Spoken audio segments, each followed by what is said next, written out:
تو ماں کس کس طرح اپنے غم اپنے بچوں سے چھپاتی ہے، خود قربانی دیتی ہے، بچوں کو پتہ نہیں چلنے دیتی. یہ وہ محبت ہے جو اللہ نے ماں کے دل میں اولاد کی ڈال دی ہے. یہ رحیمیت کی وہ صفت ہے کہ اصل میں تو رحمت اللہ تعالیٰ کے پاس ہے، مگر اس نے اس کا چھوٹا سا ایک ذرہ ہر ماں کو عطا کر دیا تاکہ انسانوں کو پتہ چل جائے کہ میری رحیمیت کا کیا معیار ہوگا اور میری رحیمیت بندوں کے ساتھ کتنی ہے. وہ اپنی ماں سے کو دیکھ کے سمجھیں کہ اللہ اپنے بندوں سے کتنا پیار کرنے والا ہے. آخر پہ میں اپنی زندگی کا ایک واقعہ بھی سنا دیتا ہوں کہ مجھے اچھی طرح یاد ہے، میں 6ٹھی کلاس میں پڑھتا تھا، عمر کوئی 11-12 سال کی ہوگی، 6ٹھی کلاس میں پڑھتا تھا. اس زمانے میں نے اپنے استاد سے آیت پڑھی کہ بھئی مومن کو چاہیے اپنی نگاہیں نیچی رکھے. تو مجھے اپنی نگاہیں نیچی رکھنے کا یعنی عادت ہو گئی، اور چونکہ مجھے اتنی تربیت نہیں تھی اس لیے میں ذرا سخت مزاج کا بندہ تھا. چلتا تھا تو اس طرح نیچے دیکھتا تھا کہ جیسے کسی بندے کی کوئی چیز گر گئی ہے اور وہ اس کو ڈھونڈتا پھر رہا ہے. بلکہ میری عمر کے لڑکے ہنستے بھی تھے، باتیں بھی کرتے تھے، مگر میں ان کی کوئی پرواہ نہیں کرتا تھا کہ بھائی جب شریعت نے کہا ہے کہ نیچے دیکھ کے چلو تو نیچے دیکھنا چاہیے. اب اس نیچے دیکھنے میں مجھے یہ بھی نہیں پتہ چلتا تھا کہ میرے قریب سے کون گزرا ہے، کوئی چھوٹا گزرا ہے، بڑا گزرا ہے، مرد گزرا ہے یا عورت گزری ہے. اب اس میں یہ ہوتا کہ کبھی کبھی محلے کی چند آنٹیاں جو میری والدہ کی دوست تھیں وہ کبھی کبھی قریب سے گزرتی تو مجھے پتہ بھی نہ چلتا کہ وہ قریب سے گزری ہیں یا نہیں. تو وہ میری والدہ کو شکایت لگایا کرتی تھیں کہ آپ کا بیٹا تو ہمیں سلام بھی نہیں کرتا. چنانچہ ایک دن میں بیٹھا کتاب پڑھ رہا تھا کہ ایک آنٹی والدہ کے پاس آئی اور اس نے آ کے یہی کہا کہ آپ کا بیٹا تو مجھے سلام بھی نہیں کرتا. تو والدہ نے مجھے بلایا. امی اس وقت روٹیاں بنا رہی تھی اور امی مجھے کہنے لگی کہ بیٹا تم اپنی آنٹی کو سلام بھی نہیں کرتے، تم اتنے زیادہ بے مروت کیوں بن گئے ہو؟ اب میں نے غصے کا اظہار کیا، امی مجھے کیا پتا، آپ اس آنٹی سے یہ پوچھیں کیا میں نے اس کی طرف دیکھا تھا اوپر آنکھ اٹھا کے؟ تو آنٹی نے فوراً کہا کہ نہیں، اس نے اوپر تو نہیں دیکھا تھا.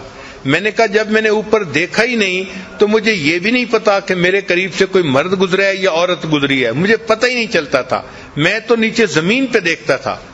تو اس موقع پہ جب آنٹی نے کہہ دیا کہ اس نے اوپر تو نہیں دیکھا تھا تو مجھے غصہ آ گیا، اور غصے میں نے امی کو کہہ دیا امی پتہ نہیں کہاں کہاں سے یہ آنٹیاں اٹھ کے آ جاتی ہیں، آپ کو شکایت لگاتی ہیں اور آپ مجھے ہی ڈانٹنا شروع کر دیتی ہیں.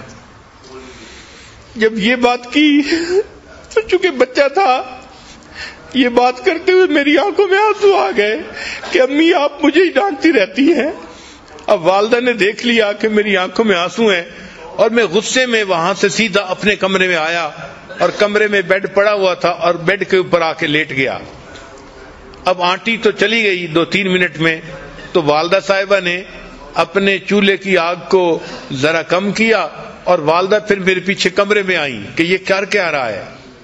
اب جب وہ کمرے میں آئی تو مجھے اندازہ تو ہو گیا کہ امی آ رہی ہیں، تو میں لیٹا ہوا تھا آنکھیں بند کر کے، میں اسی طرح لیٹا رہا جیسے میں گہری نیند سویا ہوا ہوں. امی کمرے میں داخل ہوئی اور امی مجھے دعائیں دے رہی تھی، بیٹا اللہ تجھے نیک بنائے، اللہ تجھے بخت لگائے، یہ امی کے الفاظ تھے. اور امی کو اصل میں فکر یہ تھی کہ یہ رویا تھا اور اب کر کیا رہا ہے. تو میں سویا ہوا تھا، امی ریلیکس ہو گئی کہ چلو آگے سو گیا ہے، تو امی نے یہ دعائیں دی میرا بیٹا اللہ تجھے بخت لگائے، اللہ تجھے نیک بنائے. پھر اس کے بعد امی پاؤں کی طرف آئیں اور انہوں نے بہت آہستگی کے ساتھ پاؤں کو بوسہ دیا. میں ہلا نہیں، لیکن وہ میری زندگی کا ایک عجیب سا لمحہ تھا کہ میں حیران تھا کہ اللہ غصہ بھی میں نے کیا ہے، غلطی بھی میری ہے، اور ماں کا دل دیکھو کہ وہ کام چھوڑ کے پیچھے دیکھنے کے لیے آئی ہے، دعائیں بھی دے رہی ہے اور پھر دعائیں دینے کے بعد اپنے بیٹے کے پاؤں چوم رہی ہے. جب ماں چلی گئی تو میں نے اپنے دل میں اللہ سے دعائیں مانگنی شروع کی، اے اللہ قرآن میں تو میں نے استاد سے پڑھا تھا ولا تقل لہما اف، ان کے سامنے اف بھی نہیں کرنا، اور میں نے تو اپنی امی کے سامنے تیوری چڑھائی اور غصے میں آ کے بات کی، اللہ تم میرے اس گناہ کو معاف کر دے۔ جب بھی میں نے یہ دعا کی فوراً دل میں یہ خیال آیا، اے میرے بندے، اگر میں نے تمہیں معاف نہ کرنا ہوتا تو میں تمہیں اتنی محبت کرنے والی ماں نہ دیتا۔ تو اللہ نے اگر ایسی محبت کرنے والی ماں دی ہے تو اللہ تعالیٰ یقیناً ہمارے گناہوں کو معاف ہی کرنا چاہتے ہیں اور ہمیں اپنی پسندیدہ جگہ جنت عطا فرمانا چاہتے ہیں۔ دعا ہے کہ اللہ تعالیٰ ہمیں اپنی ماں کی قدر کرنے کی توفیق عطا فرمائے، اور جن کی والدہ فوت ہو گئی ان کو چاہیے کہ اس کے لیے بخشش کی دعا کریں، اللہ کے ہاں بلندی درجات کی دعا کریں۔ وآخر دعوانا ان الحمد للہ رب العالمین۔